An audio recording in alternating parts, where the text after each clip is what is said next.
Hello, everyone. This is Omkar, founder CEO of Miracle.io Germany. And it gives me great pleasure today to have on our podcast our second guest of this series, Miss Kiran Singh. So, maybe a short, brief background about Miss Kiran Singh. So, Ms. Singh is the principal of Shiva Valley School since the last 15 years. And she has also been working with the CBSE organization as a resource person for conducting workshops for principals and educators for the last 11 years. So, Ms. Singh obviously has dedicated almost 2 decades to education, to the education sector, and has worked across different schools apart from Shiva Valley as well, which are boarding schools and army schools and IPSC schools as well. And her background in clinical psychology is something that really, I think, shines over here. And student centricity and psychology have a lot in common. And I think that's where she fulfills her role as an educationist and leader as well. And being in the education sector for more than 30 years, she has also been a speaker at several schools, NGOs, and other such organizations. And she's been speaking about different topics, especially in the education space, such as behavioral disorders, stress management, and time management. And now, Kiran Singh's focus is on assuring equal opportunities for all sectors of the country, and primarily from the rural sector. And that's something that Ms. Singh has been focusing on. And it's a pleasure and an honor to have this conversation with Ms. Kiran Singh today. So, Ms. Kiran Singh, maybe I've Thank already you, had an Umar. Thank introduction. you so much. Thank you so much. Yeah, thank you. The pleasure is all mine. And thank you for taking the time for our conversation today. And I've already had an introduction briefly. I'd love to pass on the mic to you to maybe add on a few things that I may have missed about, letting the world know about who Ms. Kiran Singh is. Okay, so thank you so much for having me here today for this very interesting, I think, I would not say a conversation, but rather an interaction that I'm looking forward to. And I have been in the education sector for the past around 3 decades, and I entered the sector being an educator. And I still remember the first class that I walked in was a nursery class handling, age group of 2.5 to 3 years, and it was wonderful experience and not very difficult for me because my son was also at that similar age, and that's how I started my journey as an educator. And over the years, I had an opportunity of working with primary classes. I went on to the middle section classes, that is from 6 to 8, and later on, I also worked with classes from 10 to 12, also with that. And in this complete journey, I believe there's a lot of exploration that happens, and every day we evolve with something new, with something we need to delete from our professional and personal lives to add on something more. So you walk ahead uh, in a much better perspective. That's what I look at it. So starting this journey as an educator, I became a leader at the age of 45. It's been 15 years that I'm heading Shiva Valley School. uh, to talk a little bit about my school, it's in the rural setup, and it was a challenge initially that I took it up as. Not very sure if I would be able to handle because I've been working with schools in cities and with army organizations. But nevertheless, after a year or so, I found that this challenge can be converted into an opportunity, and the children started doing very well. And you see it's 15 years and I'm still with Shiva Valley School and going strong, and I hope to continue it because it gives me a very satisfying feeling of really educating children where good educators are required in the rural background. And these are the students who really need good educators, I suppose. So, being a leader, there are certain things I felt in this throughout journey what I went through. We need to be a good role model. We need to be a good motivator. We need to be a good influencer. And these are some skills that you develop, as and when you're progressing in your profession, be it through workshops, be it through various interactions, conferences that you're going through. So I personally believe if you don't miss an opportunity and you go with a lot of determination, you move forward and you learn a lot of things and skills. So educational leader, I feel, needs to be very honest, needs to be very truthful, fearless, risk taking. You should be fearless, risk taking, and a true role model. If you have this, I think you can be a good leader, because the essence at the end of the day, even for yourself, is self education. We have to do self education for ourselves, and also we are working, as guiding others as mentors. Because being a leader, I also have to ensure that I'm having leaders growing under my wings. So I think this is where we really need to work on, take forward as a good, true leader, not only to our fraternity of educators, but also to the children and to the parents, the stakeholders who are important stakeholders of the school itself. So this is all in all about me, my journey, and Shiva Valley School, which is basically a rural school, but doing very well at present. Of course, I'm so happy about it actually. That's great. That's great. And Miss Kiran, that you chose to go into the rural sort of a setup where it is challenging, right? So my maybe a personal background story that my father was born in a small village right outside Mumbai, and I still have cousins, in the village. And today they have computers, maybe they have mobile devices. So they have the devices, but very often, like they have power cuts for like half of the Hmm. week, Hmm. right? And that's itself is a big challenge. And we talk about digitization and all of these things, but there are very real challenges that city dwellers can't even imagine. Right.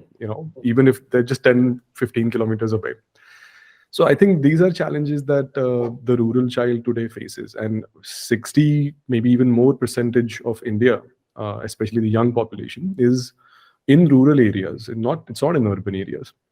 So I think it's commendable that you've picked up that challenge and you sort of stepped out of your comfort zone and said, Yes. this is something I'm passionate about, Yes. and it will help me grow, and not just me, but also the society around me. And I'm Absolutely. up for this challenge and I'm going to do it. I don't know for how long, but I'm going to do it. And then here we are 15 years later, I know. still going strong. That's definitely. That's very inspiring. Maybe one question I had on this topic was, what is the biggest difference you see between, let's say, a rural education setup and a more urban education setup? Like one thing that I saw from my perspective, I shared already, but you as an educator and a school leader, what was the biggest one that you saw? So parents normally what happen, they don't have much knowledge about the education part of it. And Hmm. the sad part is like they just have the very basic knowledge of only marks. And where the education, the complete definition of education today is, it's not only marks, it is the skill development that has to happen along with the children. So convincing them, about taking the right decisions for their children is one challenge that we face. Um, I'm sure these people, even in urban, the parents do the same thing by, just expecting the children to fulfill their dreams, the parents' dreams, which we have here in the rural area also. But here it is more stronger. In the rural area, it's more stronger. And apart from being a doctor and an engineer and, a CA, these are the only three professions they know about. And other professions, they're very scared. They don't want to experiment anything new. They don't want to understand and listen to anything new. So this creates a hindrance for us to manage their children in school. And of course, the other reasons, like you rightly mentioned, during the COVID time, also the network, when we had to start working with the networking, we had these, the network issues we had, no electricity, poor network. So those 2 years also, created a lot of problems for the students. The learning was not happening. The schools around were not taking the COVID classes very well. So you find things going as per the convenience of the parents here in rural areas.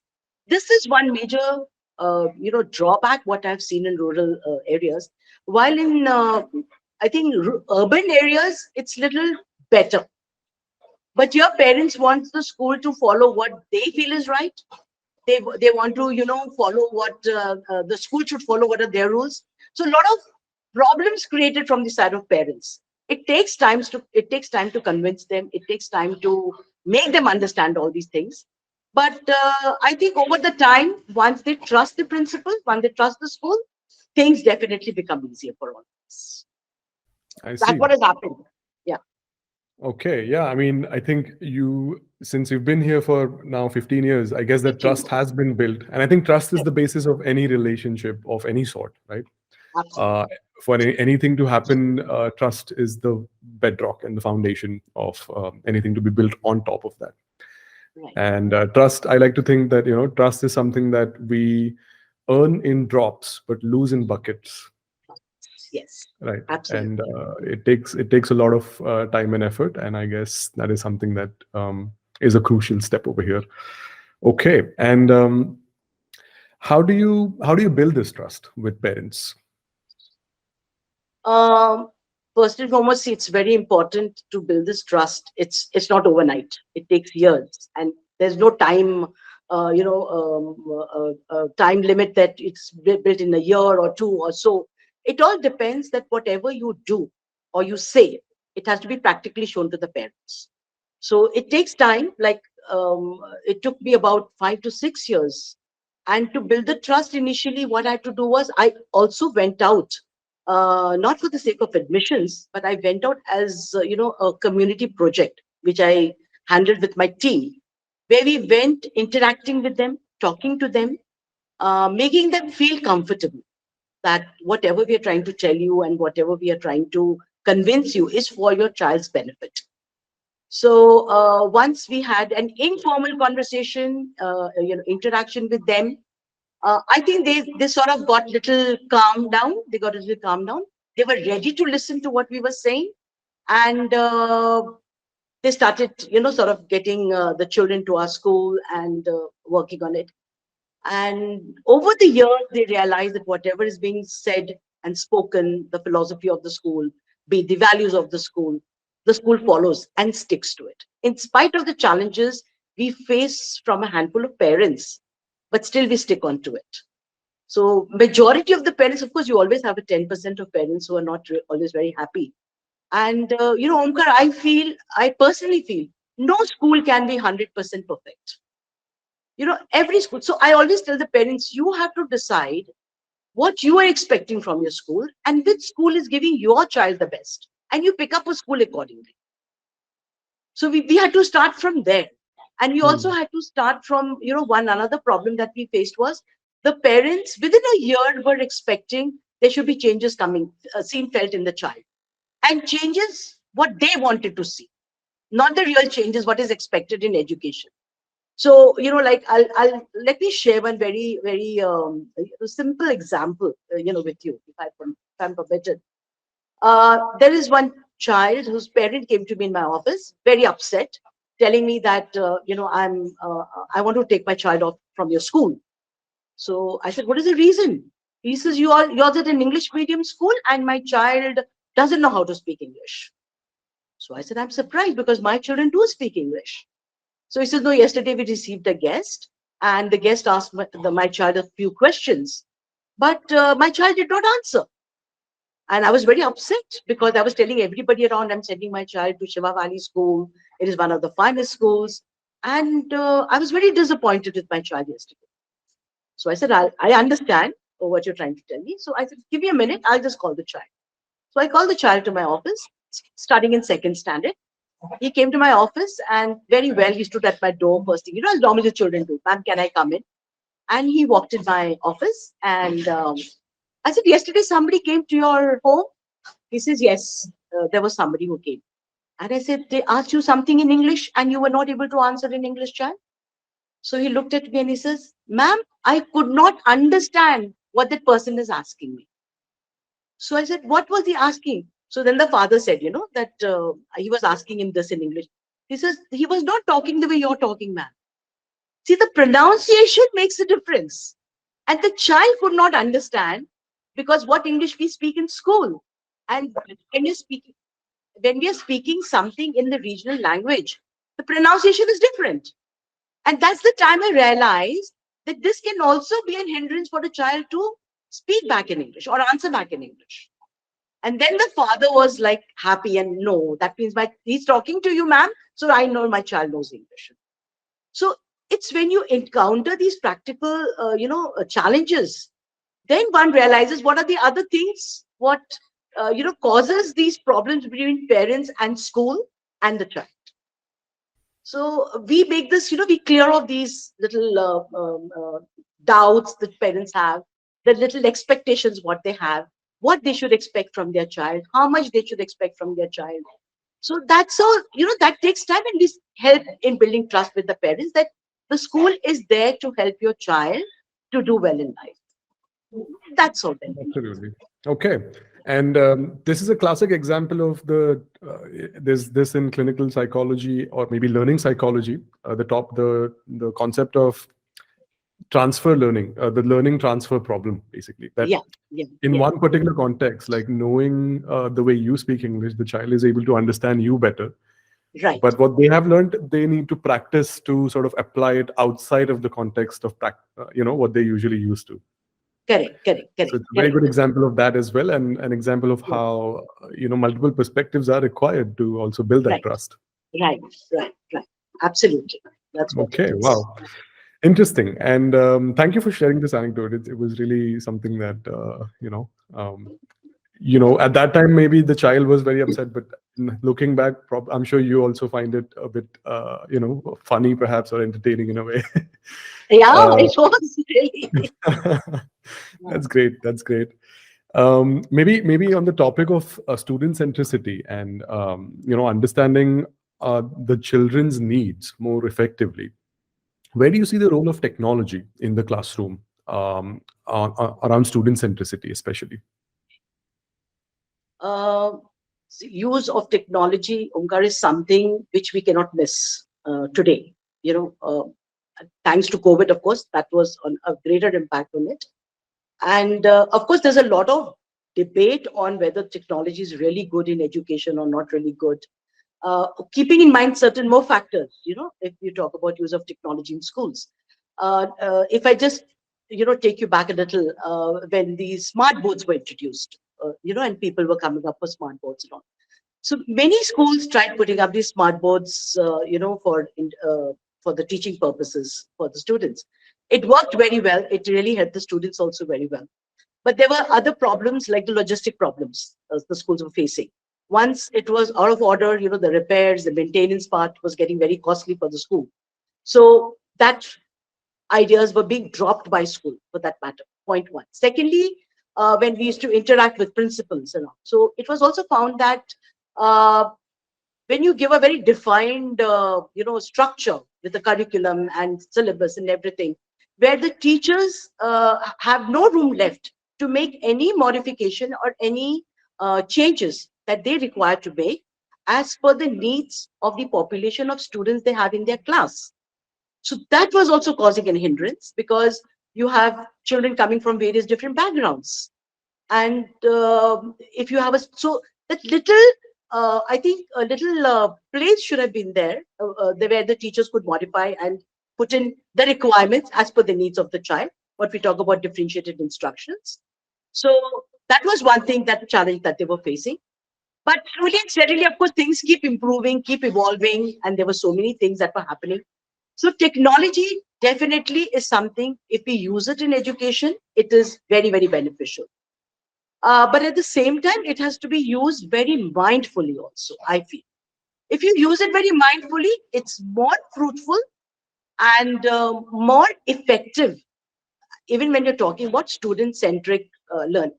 Especially when you talked about, when I was looking at your product of this visual lab, you very rightly said when you have a lab and when you have a strength of, like, I'll just take 40 number because CBSE talks about the number 40 in a class. So even if I take from 35 to 40 students entering a lab, all students do not get a chance for the practical, hands-on working on the experiment. But if I'm looking at your product and when I'm seeing where every child can even work on it, at home, sitting at home, if it is monitored, if it is used mindfully, I think technology can work wonders if coupled very well with the education today. Definitely.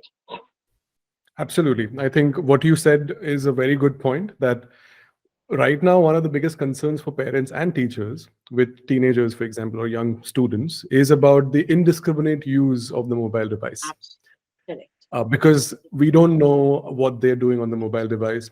Maybe they're studying, but maybe they're not, and Then, that uncertainty is the challenge for us.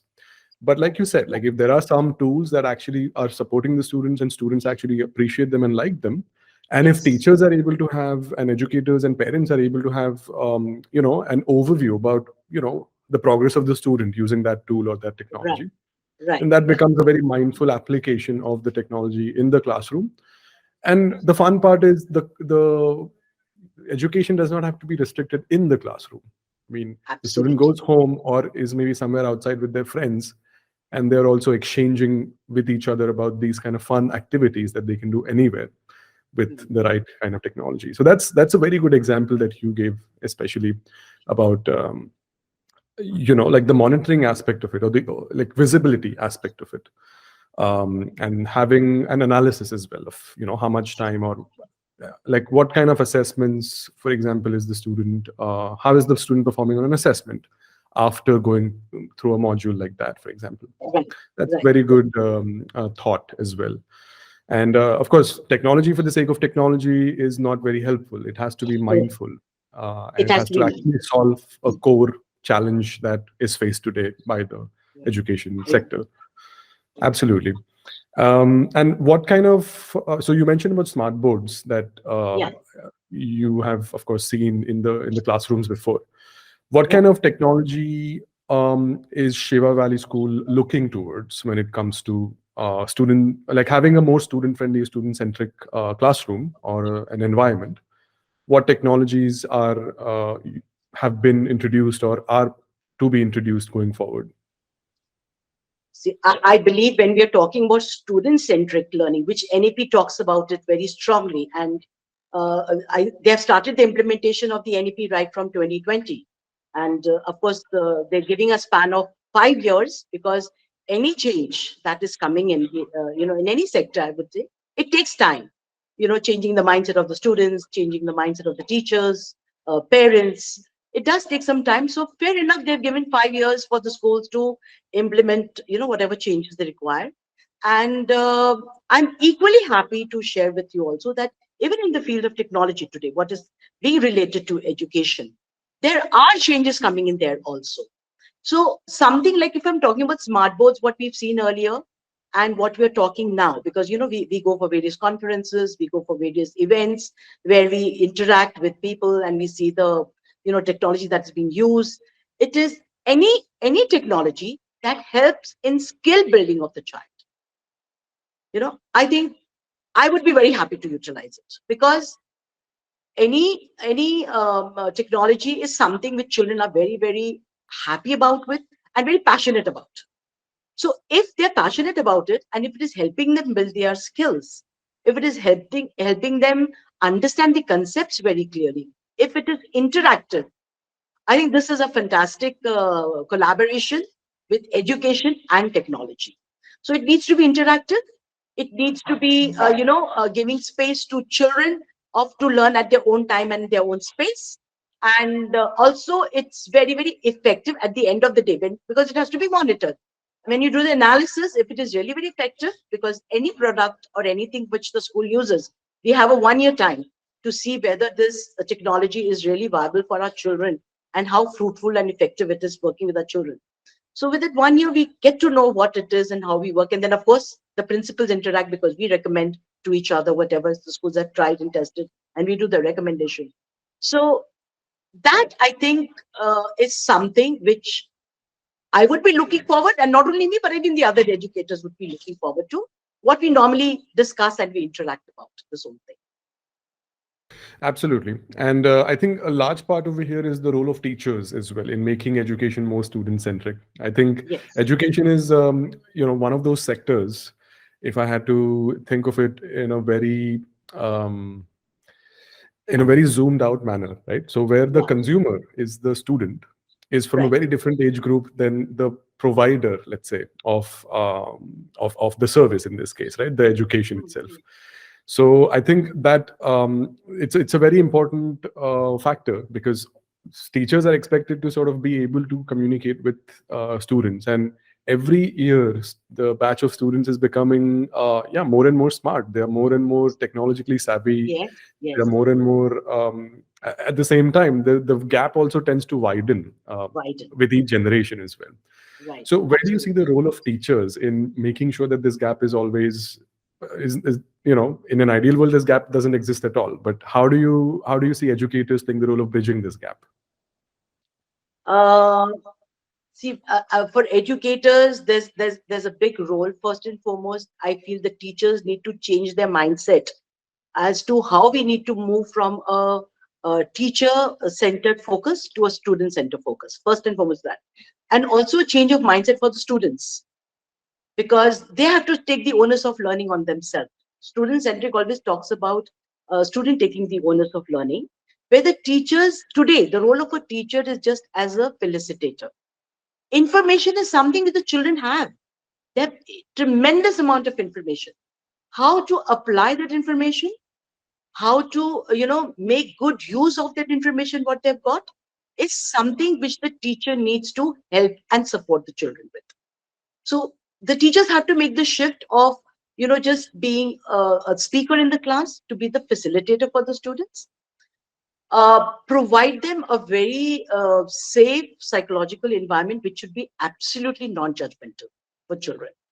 Because children are so scared. Now, if I'm talking specifically in the Indian context, where the children are not encouraged to ask a lot of questions.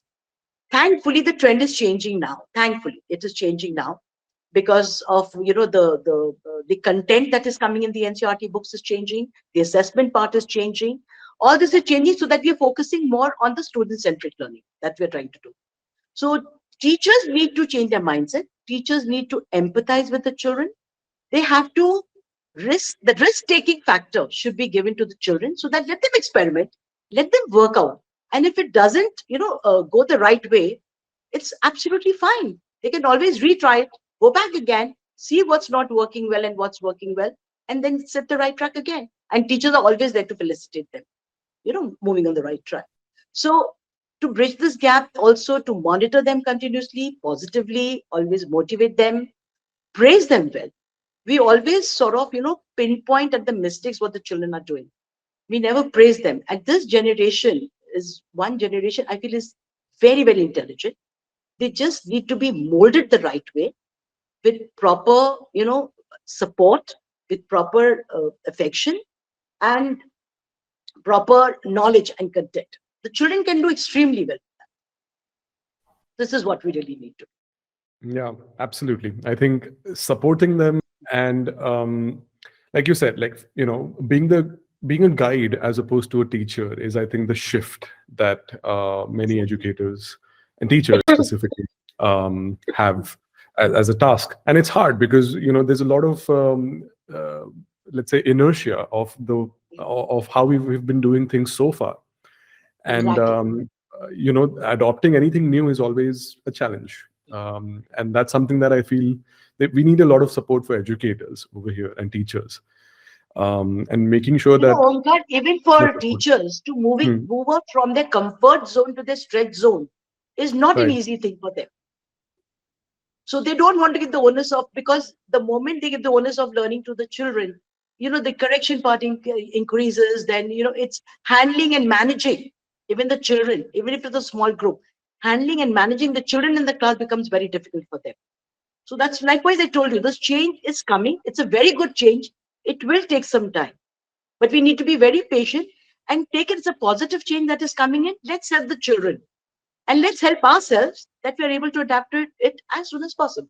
That's what we need to do right now. Absolutely, absolutely. And I see that this is the area where educators, school leaders, and even like collaborators such as ourselves can support Yes, teachers over here. Like we see that the teacher is a very strong influencer, uh, upwards as well to leadership as well as to the students, to the parents.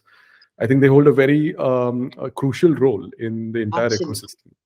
Very true. And Very true. yeah, and that's something that we like. They need to be supported from all sides. Therefore, also because it's a very tough job. It's not an easy job. And I've done some guest lectures in classrooms in schools, in the school Okay. that I studied at in Mumbai, Hmm. and it's enjoyable. It gives me a lot of energy, but it's also not easy, It's not so for easy. sure. Yeah, it's not so easy, and it's an underappreciated sort of a goal or a task as well. So that's something that just as students need the support and praise, I think teachers also, in Teachers many also. different Uh, ways, Very do. true. Very true. Yeah, very Yeah. true. Absolutely. So I think it's a holistic sort of development, and we need to take everyone to the next level in that Yeah. sense. So that's Yeah. something that we've seen as well. Okay, great. Maybe one forward-looking question for us. Yeah. So where do you see Shiva Valley School being in 2025? Let's say. So that's 3 years, almost 3 years ahead of us. What do you see changing by 2025? Uh, First and foremost, the changes what I would like to see in the school is uh, the NEP implementation in the school. That is something very positive that I'm looking forward to. The values that we stand by, the school values that we stand by. Uh, if in case, because in my school, I have the students' choice and voice at the highest peak.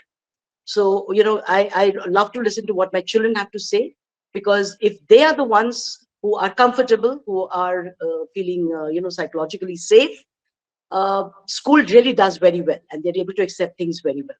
So I see Shiva Valley School where children are lifelong learners, self learners, they are. Students who would walk out very confidently in the world and be prepared for the uncertainties that they're going to face in life. This is what I want my children to do, because I really don't know what's going to happen tomorrow and what they're going to face. Nothing is, predictable. But if my children learn to, face any adversity confidently, I think this is what I'm looking in my children. My teachers, if I look at my teachers, I want to be professionally, they should be very strong and make a name for themselves as leaders elsewhere. I want them to move ahead in life and do very well. That's one thing. And for me, as myself, as my school, to grow strong and fulfill the dreams of the parents. I feel this is one very big responsibility for me personally as an educator and a principal. Uh, the parents have got a lot of trust in me when they send their children. They've just blindly handed over their children to me. And I have to ensure that till the time the child passes out the 12th standard of my school, the children come out exactly of what the parents are expecting from them. So that responsibility, I as a principal need to fulfill the expectations and dreams of my parents. This is what I'm looking at my school. Very simple, very easy. I don't have very big dreams, but this is for myself, my teachers, and my students. This is what I look at it. Absolutely. I think the clarity of vision is commendable. I think I love the fact that you didn't only think about the school as a whole as one unit, but also the individual stakeholders, which Individual in the stakeholders. end, what is an organization, but it's people. So I think that's something that I really appreciate about this answer. And I'm sure with you at the helm of leadership at Shiva Valley School, I think this is very, very achievable, and I think the approach and the attitude that the leadership has reflects a lot in the outcomes of for that organization. So I see that. I have no doubt that that these goals and many more lofty goals will be achieved, and students, teachers, leadership, as well as parents, all are a happy sort of an ecosystem that everyone feels like they're listened to, heard, and have their wishes fulfilled in that sense. So we wish Shiva Valley School and all the students, teachers, educators, and parents all the very best for the NEP implementation. And it's been a pleasure to discuss this with you today, Ms. Kiran Singh. And with Thank you this, so I'd like much. to conclude our podcast. Thank you very much. The pleasure Thank is you. completely all mine. Thank you Thank so you. much. Thank you, Omkar. Pleasure meeting you too. Likewise, likewise. So let's conclude the podcast for today. And I'd love to actually I still have so many questions. Maybe we'll have a follow-up episode once Sure, again in a few weeks, sure, and maybe dive deeper into some topics as well. sure. Definitely. I'll be looking Great. forward to it. Perfect. Thank you very much. And Thank you so yeah, much. let's then conclude this for now.